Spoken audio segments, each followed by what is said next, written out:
بسم اللہ الرحمن الرحیم۔ السلام علیکم ورحمۃ اللہ وبرکاتہ۔ ناظرین، ہم امید کرتے ہیں آپ سب خیر و عافیت سے ہوں گے۔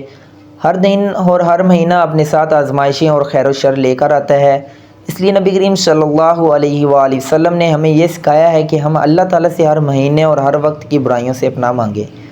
آئیے آج ہم وہ دعا سیکھتے ہیں جو ہمیں ہر آنے والے مہینے کی برائی سے محفوظ رکھتی ہے۔ سبحان اللہ، اس دعا کو پڑھیے اور یاد کر لیجئے۔ ہر مہینے کی برائی سے اللہ کی پناہ۔ اللہم انی اعوذ بک من شر ھذا الشہر وشر ما فیہ وشر ما بعدہ۔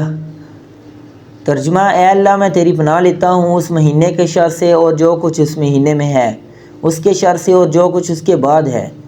سبحان اللہ۔ اللہ تعالیٰ ہمیں ہر آنے والے دن اور مہینے کی برائیوں، فتنوں اور آفات سے محفوظ رکھے اور اپنی رحمت و برکت سے نوازے، آمین یا رب العالمین۔ اگر یہ دعا آپ کو پسند آئی ہو تو اسے دوسروں تک بھی ضرور پہنچائیں تاکہ سب اس سے فائدہ اٹھا سکیں۔ اللہ پاک ہمارا حامی و ناصر ہو۔ جزاک اللہ خیرا، احسن الجزاء۔